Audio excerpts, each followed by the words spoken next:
स्वागत है hall of prophecy में। इस हॉल से हम संसार पर पक्षी की नजरों से देखेंगे, भूतकाल, वर्तमान और यहाँ तक कि भविष्य भी। सबसे महत्वपूर्ण है कि हम संसार को वचन के चश्मे से देखें। बहुत से लोग विश्वास करते हैं कि बाइबल की भविष्यवाणी जो कि अंतिम दिनों के बारे में बताई गई है, वो केवल बाइबल की आखिरी किताब यानी प्रकाशित वाक्य में ही पाई जा सकती है। आप इस बात को जानकर चौंक जाएंगे कि अंतिम समय की भविष्यवाणी पुराने नियम में भी लिखी गई है। यूहन्ना के प्रकाशित वाक्य के सैकड़ों साल पहले लिखी गई है। ये सच है, नए नियम की भविष्यवाणियों की परछाई के रूप में पुराने नियम की भविष्यवाणी बताई गई है, जो यीशु के जन्म के सैकड़ों साल पहले बताई गई है। सच में, अगर हम ईस्वी सन पूर्व 6वीं सदी में चलते हैं तो हम इस संसार के भविष्य के बारे में वहां पर बहुत ही अद्भुत झलक को देख पाएंगे। अंतिम दिनों के बारे में पहली दृष्टि ये प्राचीन देश बेबीलोन से आई है।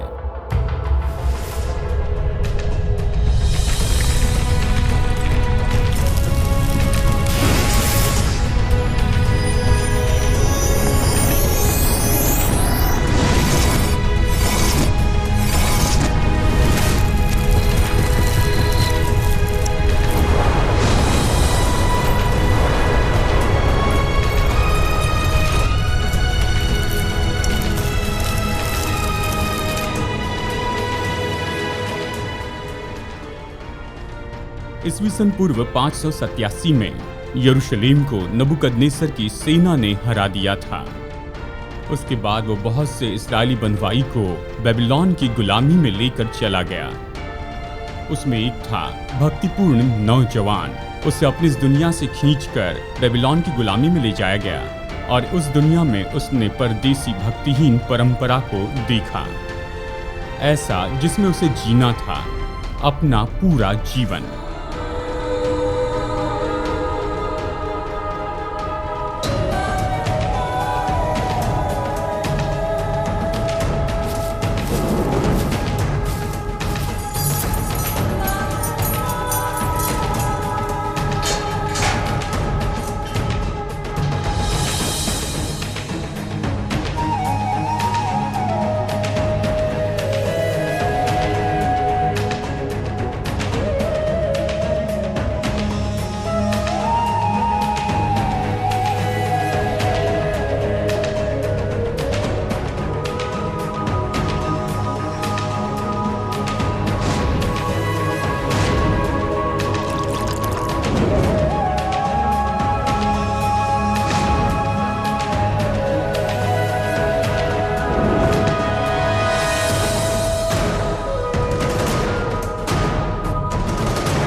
पहले तो उसकी कहानी पूरी तरह से आशाहीन दिखाई दे रही थी। फिर क्या हुआ, इस पर हम चर्चा करेंगे। बेबीलोन में एक नौजवान यहूदी की कहानी और उसके 3 दोस्तों की कहानी यह हमें प्रोत्साहित करेंगे कि आज भी हम भक्तिहीन परंपरा में खड़े रह सकते हैं और प्रभु से विश्वास योग्य रह सकते हैं, सबसे विपरीत परिस्थितियों में भी। तो ये इब्रानी गुलाम कौन था जो इस परदेश में रह रहा था? दानियल, बेबीलोन का एजेंट।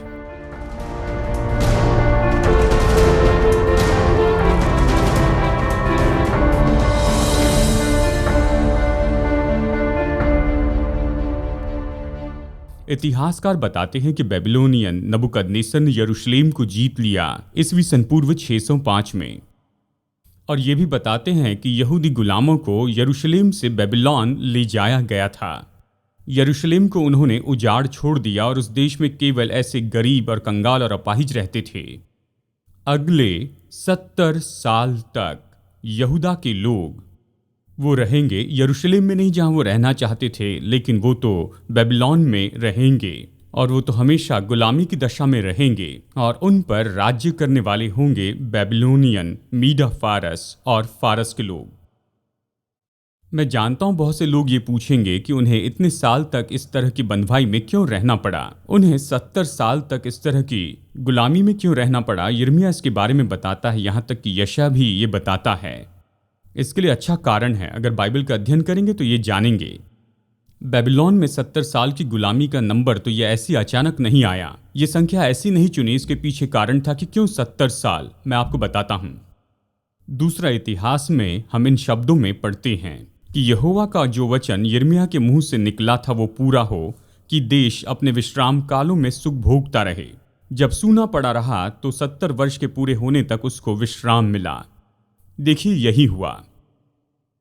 जब वहां इस्राएली लोगों ने प्रतिज्ञा के देश में प्रवेश किया तो परमेश्वर ने उन्हें आज्ञा दी थी कि हर 7वें साल को उन्हें अपनी भूमि पर कोई भी बीज नहीं बोने थे, उस पर हल नहीं चलाना था, बीज नहीं बोना था, उन्हें अपनी जमीन को ऐसे ही छोड़ना था।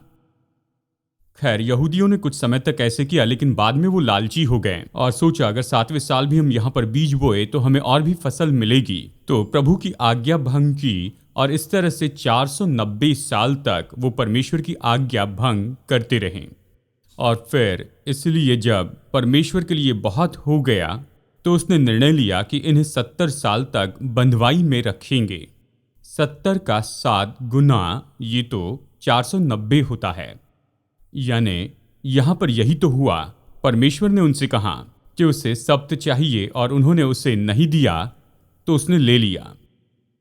कितने लोग जानते हैं जब प्रभु आपको कुछ करने के लिए कहते हैं और आप मना करते हैं तो इसका मतलब ये नहीं कि वो होने ही वाला नहीं है। इसलिए अच्छा है कि जब परमेश्वर आपको कुछ करने के लिए कहें तब आप उसे कर ले, ताकि आप इसे करें और परमेश्वर को कुछ न करना पड़े। 70 साल तक वो बंधुआई में रहे क्योंकि परमेश्वर ने उन्हें जो करने के लिए बुलाया था उसे करने से इनकार किया। और परमेश्वर ने बेबीलोनियन को लाया जो कि संसार के सबसे दुष्ट लोग थे कि वो उसका न्याय पूरा करें। बाइबल कहती प्रभु ने ये नियुक्त किया। ये दिलचस्प है, ये बहुत ही अजीब है कि परमेश्वर ने बुराई के विरुद्ध में बुराई लाई ताकि अच्छाई हासिल करे।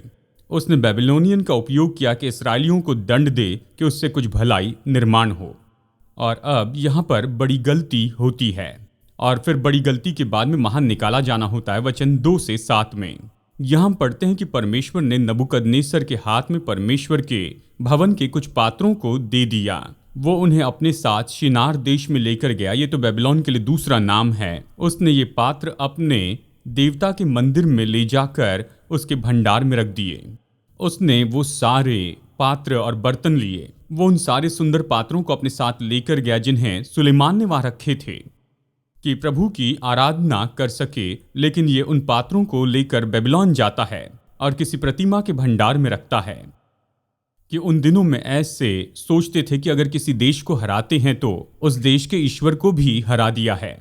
और उन सारे पात्रों को लेकर अपने भवन में रख देना वो जो जानते हैं उन्हें याद दिलाने के लिए था कि उनका ईश्वर मार्टूक उसने इस्राएल के परमेश्वर को हरा दिया है। जैसे आप जानते हैं ये कुछ समय की विजय थी। अब नबूकदनेस्सर ने ये सारे पात्र अपने बुतों के उस भंडार में रख दिए और उसने बेबीलोन में इस्राएल के कुछ चुने हुए जवानों को रख दिया और वो उन्हें वहां पर कुछ ट्रेनिंग देने लगा ताकि वो उसके राज्य के प्रतिनिधि हो ऐसे भाग में जहां पर बहुत से यहूदी लोग रहते हैं। नबूकदनेस्सर के प्रोग्राम में भागी होने के लिए उनके चुनाव की दशा को पूरी करना था। हम दानियल 1 वचन 3 और 4 में ये पढ़ सकते हैं। तब उस राजा ने अपने खोजों के प्रधान अश्पनाज को आज्ञा दी कि इस्राएली राजपुत्रों को और प्रतिष्ठित पुरुषों में से ऐसे कई जवानों को ला, ऐसे जवान जो कि निर्दोष हो पर सुंदर हो और सब प्रकार की बुद्धि में प्रवीण और ज्ञान में निपुण और विद्वान हो और राजमहल में हाजिर होने की योग्यता हो। यहूदा के जवानों के सबसे उत्तम को बेबीलोन में लाया गया और उन्हें इस दृष्टि से जांचा गया कि वो भविष्य में नबूकदनेस्सर के राजभवन में उसके दास हो जाएं। और उन्हें इस परीक्षा में से होकर जाना था। सबसे पहले शारीरिक परीक्षा वचन 4 में उन्हें ऐसे जवान होना था जो कि निर्दोष हो और उन्हें सुंदर होना था।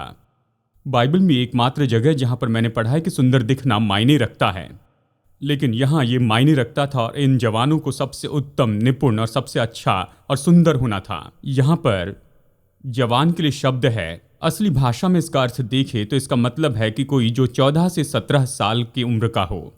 वैसे नौजवान थे कि नई जगह के बदलाव को स्वीकार कर सकते थे और उनकी उम्र इतनी थी कि वहाँ जो हो रहा था उससे सीख सके, तो उन्हें यहाँ लाया गया, यहाँ बेबीलोन में। फिर उनकी बुद्धिमत्ता की परीक्षा हुई। वचन 4 कहता है, सब प्रकार की बुद्धि में प्रवीण और ज्ञान में निपुण और विद्वान हो। उनकी शारीरिक क्षमता के साथ साथ में उनकी बुद्धिमत्ता ज्यादा होनी चाहिए। जिन्हें राजा की सेवा करनी है वो बहुत बुद्धिमान होना चाहिए और वो बहुत ही ज्ञानी हो, और बाइबल कहती है कि वो जल्दी से सीख सके, यानी बहुत जल्दी सीखने वाले हो। केवल शारीरिक और बुद्धिमत्ता की परीक्षा ही नहीं, लेकिन सामाजिक परीक्षा भी जोड़ी गई। वचन 4, ऐसे जवान जो राज मंदिर में हाजिर रहने के योग्य हो।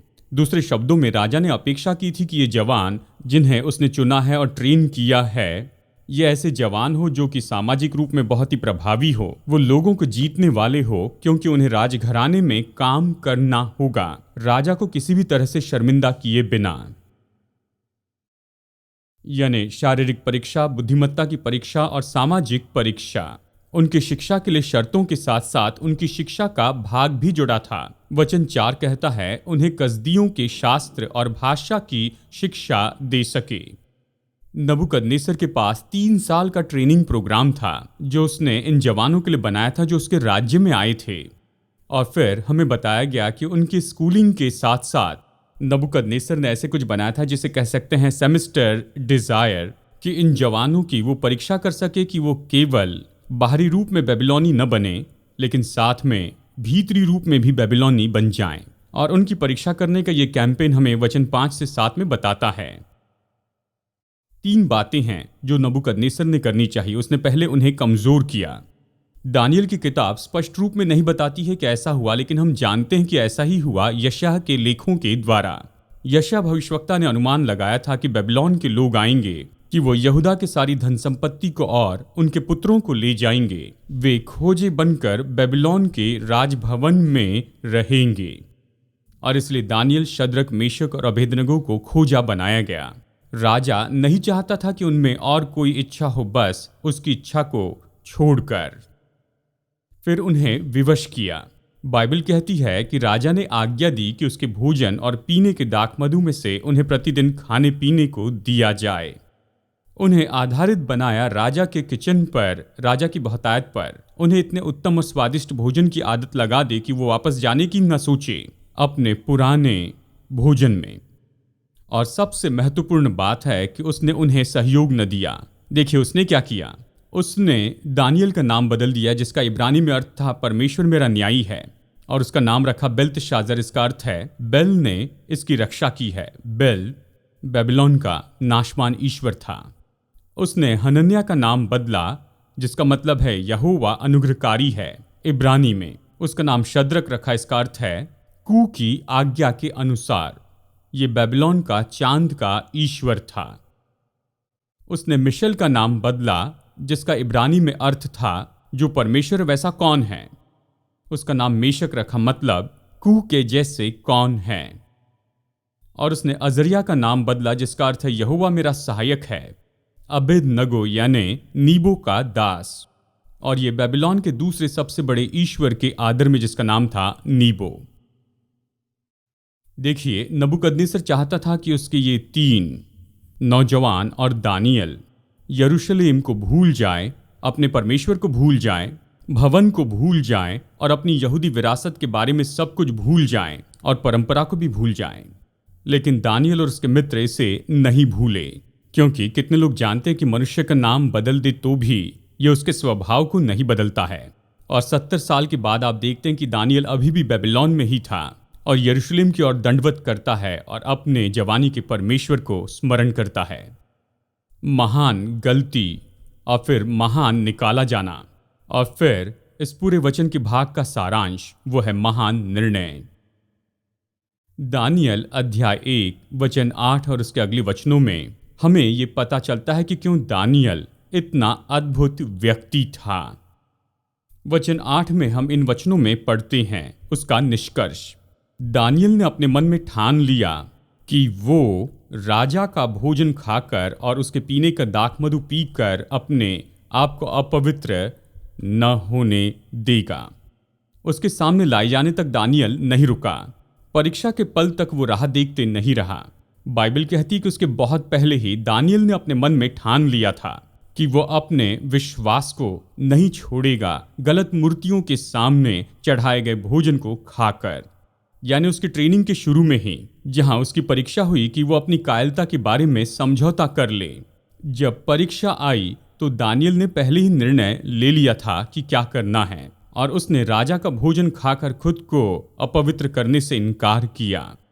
ये उसके पूरे जीवन में सबसे मुश्किल निर्णय था। भाइयों और बहनों, अगर दानियल ने वहां समझौता किया होता तो यहां पर हम उसके बारे में नहीं कहते, क्योंकि कोई भी दानियल के बारे में नहीं सुनता था। वो उन दिनों के इतिहास की किताब में ही ऐसे ही गायब हो जाता था। चलिए यहां पर मैं रुक कर ये कहता हूं कि हर एक बड़ी कायरता जो हम में होती है, ये वो निर्णय है जो हमें लेना है हमारी परीक्षा के बहुत पहले ही। आप अपने निर्णय तब नहीं लेते कि अब मैं क्या करूं। ऐसी परिस्थिति में जहां आपकी परीक्षा हो कि आप समझौता करें। यूथ पास्टर के रूप में मैं जवानों से कहता था, मैं इस हफ्ते ये बता रहा था, अपनी नैतिकता के बारे में ठान लेने की जगह आपके बॉयफ्रेंड की कार की पिछली सीट नहीं, ये वो निर्णय लेने के लिए अच्छी जगह नहीं है। अगर आप ऐसा करेंगे तो आप गलत निर्णय लेंगे। यानी आपको निर्णय लेना है, आपको सही काम करते जाना है। दानियल इतनी मजबूती से रहा क्योंकि उसने ठान लिया था कि जिंदगी में क्या करेगा। उसने दिल में ठान लिया था, मैं अपने विश्वास को नहीं छोड़ूंगा। लेकिन उसने दिलचस्प तरीके से इसे किया। वो नबूकदनेस्सर या खोजों के प्रधान या दूसरे लोगों के सामने ऐसे नहीं किया। वो बेबीलोन के विरुद्ध में चिल्लाने नहीं लगा। उसने पेपर पर नहीं लिखा कि ऐसा भोजन क्यों नहीं करना चाहिए, कि ऐसी चीजों को न खाएं। देखिए उसने इससे कैसे निपटा। वचन 8 और 10, उसने खोजों के प्रधान से विनती की कि उसे अपवित्र न होना पड़े। खोजों के प्रधान ने दानियल से कहा, मैं अपने स्वामी राजा से डरता हूं, क्योंकि तुम्हारा खाना पीना उसी ने ठहराया है। कहीं ऐसा न हो कि वो तेरा मुंह तेरे संग के जवानों से उतरा हुआ और उदास देखे, और तुम मेरा सिर राजा के सामने जोखिम में डालो। तो दानियल ने खोजाओं के प्रमुख से विनती की कि वो खुद को अपवित्र न करें। दानियल ने राजा के निर्देश को मानने से इनकार किया। उसने उसे राजा के सामने खड़ा नहीं किया, लेकिन उसने एक सवाल पूछा। उसने कहा, ठीक है, तुम चाहते हो कि मैं ये भोजन करूं, लेकिन मैं इसे नहीं करूंगा। तो चलिए एक काम करते हैं, मैं तुम्हें एक विचार देता हूं, इसके द्वारा तुम हमें परख लो। तुम हमें अपना भोजन करने दो और अपने दासों को 10 दिन तक परखो। हमारे खाने के लिए साग पात और पीने के लिए पानी ही दिया जाए, और फिर 10 दिन के बाद हमारे मुंह और जो जवान राजा का भोजन खाते हैं उनके मुंह को देख, और जैसे तुझे देख पड़े उसी के अनुसार अपने दासों से व्यवहार करना। दानियल ने कहा, देखिए आपके मार्ग मेरे मार्ग नहीं हैं। मैं बताता हूं मेरे मार्ग कौन से हैं और साबित करके दिखाऊं कि मेरे मार्ग परमेश्वर के मार्ग हैं। हमें 10 दिनों तक ऐसा भोजन दीजिए जो राजा के मेज से नहीं आया, और 10 दिन के बाद में हमें जांच लेना और देखना कि क्या हम लोग उनसे बेहतर हैं या नहीं जो मूर्तियों के सामने का भोजन खाते हैं। अध्याय 1 के वचन 15 और उसके अगले वचनों में जो हुआ, यह अद्भुत प्रकटीकरण है। ये इस कहानी का मेरा पसंदीदा भाग है। दानियल के भोजन के बारे में जो निर्णय था, ये बहुत ही अद्भुत था। और 10 दिन के बाद में वो और उसके मित्र बाहर आए।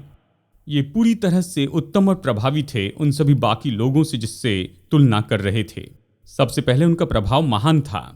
वचन 15 कहता है, 10 दिन के बाद उनके मुंह राजा के भोजन के खाने वाले सब जवानों से अधिक अच्छे और चिकने दिखाई पड़े। जब दानियल और उसके मित्र अपने भोजन के 10 दिन की परीक्षा के बाद खड़े हुए, बाइबल कहती उनकी चमड़ी बेहतर थी। चमड़ी का रंग बेहतर था, सचेतता ज्यादा थी, मजबूत शरीर था। राजा का भोजन करने वाले सभी लोगों से ये लोग तो बहुत ही बेहतर दिखाई दे रहे थे। इतने कम समय में ये लोग किस तरह से इन बाकी सभी लोगों से बहुत ही बेहतर दिखाई दे रहे थे। सच में अगर ये 10 दिन में काम करने लग जाए तो कल ही से हम इसे शुरू करेंगे ना। मतलब थोड़ी साग पात लीजिए, थोड़ा पानी पीजिए और बिल्कुल सच्चा डाइट होगा। तो कैसे बताएंगे कि बस 10 दिनों में वो बाकी सब लोगों से बहुत ही बेहतर हो गए। खैर, ये भोजन केवल साग पात और पानी नहीं था, ये तो साग पात, पानी और परमेश्वर था। परमेश्वर इसमें जुड़े थे। परमेश्वर ही उन्हें अनुमति दे रहे थे कि वो शारीरिक दृष्टि में और बुद्धिमत्ता में दूसरों से बेहतर हो जाएं। परमेश्वर ही ये सारे प्रकटीकरण को करते जा रहे थे। केवल उनका प्रभाव महान नहीं था, लेकिन उनमें महान बुद्धिमत्ता थी। वचन 17 और 20 हमें बताता है, परमेश्वर ने उन चारों जवानों को सब शास्त्रों और सब प्रकार की विद्या में बुद्धिमत्ता और प्रवीणता दी। दानियल दर्शन और स्वप्न के अर्थ का ज्ञानी हो गया। बुद्धि और हर प्रकार के समय के विषय में जो कुछ राजा उनसे पूछता था, उसमें राज्य भर के सब ज्योतिषियों और तंत्रियों से 10 गुना ये निपुण ठहरे थे। परीक्षा के हर एक दिन के लिए 1 गुना बेहतर हुए, 10 गुना बेहतर हुए। जैसे मैंने कहा, ये 4 जवान तो सीखने के लिए बहुत ही तत्पर थे। अवश्य शुरू की परीक्षा पास हुए बिना इस प्रोग्राम में नहीं आ सकते थे। उन्हें बुद्धिमत्ता की परीक्षा में पास होना था। ऐसे लोग जिनमें अच्छा दिमाग है, लेकिन बहुत से लोगों में अच्छा दिमाग तो होता है लेकिन उसका उपयोग नहीं करते हैं। और ये इस कहानी में बहुत ही प्रभावित रूप में दिखा। दानियल और मेशक और अबेदनगो, इन सब लोगों ने बड़ी मेहनत की। केवल जो उन्हें दिया गया उसमें ही नहीं, लेकिन अच्छे से पढ़ाई की, मानो हर दिन स्कूल में गए और वो भाषा सीखी। मैं जवानों से कहता हूं, जो आपके पास है, चाहे जो भी योग्यता हो, बुद्धिमत्ता की योग्यता, खेलकूद की योग्यता या संगीत की योग्यता, वो आपके लिए परमेश्वर का वरदान है। लेकिन उसके साथ आप क्या करते हैं? ये प्रभु के लिए आपकी भेंट है। दानियल और उसके 3 मित्रों ने प्रभु को ये दिया और बहुत अच्छे से अध्ययन किया। और बाइबल कहती है कि परीक्षा के बाद में जब राजा ने उन्हें जांचा, वो तो बाकी सब लोगों से बहुत ही बेहतर रहे। और दानियल तो मानो उस समय का टॉपर था। दानियल में तो बाकी 3 से भी ज्यादा महान योग्यता थी, खास करके सपने, दर्शन और उनके अर्थ बताने के क्षेत्र में। उनमें महान प्रभाव था, महान बुद्धिमत्ता थी और उनका प्रभाव बहुत ही ज्यादा था। और फिर देखिए अंत में वचन 18 और 19 में, दानियल, हनन्या, मिशाएल और अजरिया के तुल्य उन सब में कोई न ठहरा, इसलिए वे राजा के सम्मुख हाजिर रहने लगे। वो पास हुए और उन्नति पाए। अब यहाँ पर हैं हम इन 4 इब्रानी लड़कों के साथ, राजमहल में बेबीलोन के राजा के साथ, ऐसी जगह पर जहां प्रभु उनका उपयोग करेगा कि वो भविष्य में सारी बातों पर प्रभाव डालते जाएं। उसने इन जवानों को यरूशलेम से बाहर लाया। वो ट्रेनिंग प्रोग्राम में से होकर गए, अपना विश्वास बनाए रखें, और वो यहाँ पर हैं राजा नबूकदनेस्सर के राजमहल में। दानियल के बारे में सबसे बड़ी गवाही तो पहले अध्याय वचन 21 में पाई जाती है। अगर आपकी बाइबल नहीं तो स्क्रीन पर देखिए, ये कहता है दानियल 1:21, और दानियल बना रहा। दानियल बना रहा लोगों की दृष्टि में लगभग 70 साल तक। पूरे संसार के इतिहास में सबसे सामर्थ्य राजा और राज्य के बीच वो रहा। ऐसी परंपरा में रहा जो कि अन्य जाति की थी, जबकि पूरी बाइबल में दानियल के विरुद्ध में एक भी नकारात्मक शब्द यहां पर नहीं कहा गया। वो निष्पाप नहीं था, लेकिन दानियल के बारे में ऐसा कुछ भी लिखा नहीं गया है। जब बेबीलोन के मंत्री उस पर आरोप लगाने के लिए उसके विरुद्ध में कुछ ढूंढना चाहते थे, अध्याय 6 में यहां पर यह कहता है कि केवल एक ही बात पर वो उस पर दोष लगा सकते थे कि वो परमेश्वर पर विश्वास करता है। राजघराने में या राजभवन में उसके विरुद्ध में जितनी भी योजनाएं बनाई गई थी, वो सारी जलन जो किसी परदेसी के बारे में रख सकते थे, जो कि अभी अधिकारी बन बैठा था, जिस राजा की वो सेवा कर रहा था, उसके विरुद्ध में जितने भी लोग थे, जितनी भी जलन और योजना और सताव में दानियल बना रहा और खड़े होकर अपने परमेश्वर की सेवा करता रहा। हमारे लिए ये सच में कितनी बड़ी गवाही है। लेकिन हमारे बारे में क्या, हम इससे क्या ले सकते हैं? मैं 3 बातें आपको बताता हूं। सबसे पहले, दानियल का जीवन तो स्थिर जीवन था और हम भी ऐसा जीवन पा सकते हैं, और इसके लिए तैयारी है। आप जो सोचते हैं जो उससे सरल है, और ये अभी हमारे जीवन में इस समय सक्रिय है। मैं ये कह रहा हूं कि हम सब लोग दानियल के भाग में हैं। वो हमसे अलग पैदा नहीं हुआ, हम अवसर के साथ में पैदा हुए हैं कि हम दानियल जैसे हो जाएं। हमारे विश्वास के लिए हम चैंपियन हो जाएं, कि अपने विश्वास के लिए डटे रहें। ये छोटी बातों से शुरू होता है, ये बड़ी बातों से शुरू नहीं होता है। जानते हैं, मैं विश्वास करता हूं कि हम सब लोग जो यहाँ पर बैठे हैं, अपने जीवन में स्वर्ग में जाने के पहले हमें बड़े मुद्दों से निपटना होगा अपने विश्वास के बारे में। चलिए मैं आपसे ये पूछता हूं, उसे करने के लिए कौन हमें तैयार करेगा? आप बड़ी बातों के लिए खड़े नहीं रह सकते अगर आप मार्ग में छोटी बातों में विजय नहीं पाए हैं। तो स्थिर जीवन के लिए जो तैयारी है, उसके कारण हमें कुछ संभावना मिलती है। आप इसी तरह से बलवान होते हैं कि बड़ी बातों के लिए आप खड़े रहें। वो है छोटी बातों के लिए खड़े रहने के द्वारा। मैं आपसे वादा करता हूं, इस कमरे में हर एक व्यक्ति, जिसमें आपके पास्टर भी हैं, सबको मौका मिलेगा कि इस हफ्ते हम किसी बात के लिए खड़े रहें जो हम सच में विश्वास करते हैं कि ये सच है। क्या हम इसे करेंगे? क्या हम छोटी बातों के लिए खड़े रहेंगे? किसी ने मुझसे दानियल होने के लिए नहीं कहा है और ना ही आपको दानियल होने के लिए कहा है, लेकिन प्रभु ने मुझसे कहा है कि मैं डेविड जर्मिया बन के खड़े रहूं और मार्ग में आने वाली सारी बातों में मैं अच्छे से डटा रहूं और प्रभु का व्यक्ति हो जाऊं। अंत में स्थिर जीवन की प्रतिज्ञा मैं आपको देना चाहता हूं। और आप ध्यान दीजिए, जो भी अद्भुत चमत्कारी काम परमेश्वर ने किए हुए हैं दानियल के लिए और दानियल के द्वारा, आप इसे गौर से सुनिए। ये ध्यान देना बहुत ही महत्वपूर्ण है कि परमेश्वर ने दानियल को कभी बेबीलोन से बाहर नहीं निकाला। उसने उसे उसी परंपरा में रखा उसके पूरे जीवन काल में, यानी लगभग 90 साल तक। देखिए, दानियल का संदेश ये नहीं है कि परमेश्वर हमारी जिंदगी के हर एक परेशानियों को ऐसे ही दूर करने वाले हैं। कई बार हम प्रार्थना करते हैं, प्रभु इसे दूर कीजिए,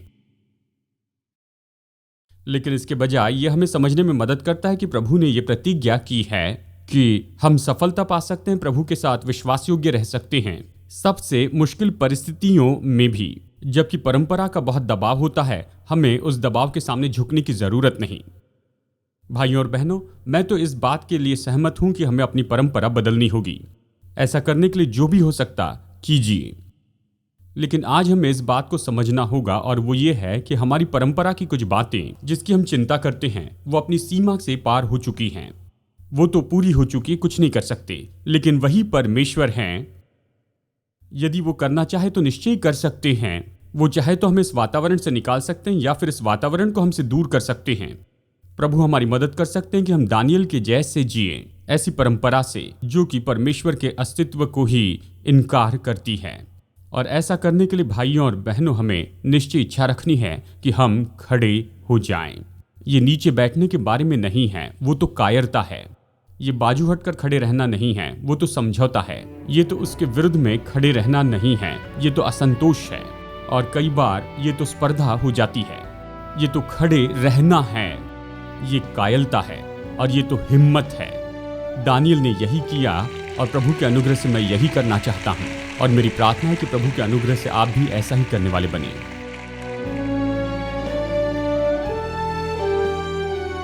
आज मेरे साथ टर्निंग पॉइंट में जुड़ने के लिए धन्यवाद। जितना ज्यादा हम प्रभु वचन का अध्ययन करें, उतना ज्यादा हम जानते हैं कि हमारे प्रेमी परमेश्वर चाहते हैं कि हम में से हर एक के साथ व्यक्तिगत संबंध रखें। यदि आप परमेश्वर के साथ ये संबंध शुरू करना चाहते हैं तो पहला कदम है कि पापों से पश्चाताप करें और प्रभु यीशु मसीह को अपना उद्धारकर्ता और प्रभु बनाइए।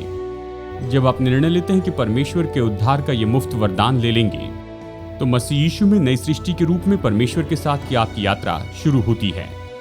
इसलिए यदि आज आपने विश्वास का ये कदम उठाया है, तो मैं आपको प्रोत्साहित करता हूँ कि दूसरे विश्वासियों को अपना निर्णय बताइए, भरोसेमंद सेवकाई में या लोकल चर्च में बताइए, और अपने इस नए विश्वास में निरंतर आप बढ़ते चले जाइए। प्रभु आशीष दे जैसे आप प्रभु के साथ चलना शुरू किए हैं। और मैं आशा करता हूँ अगली बार मुलाकात होगी यहीं पर टर्निंग पॉइंट में।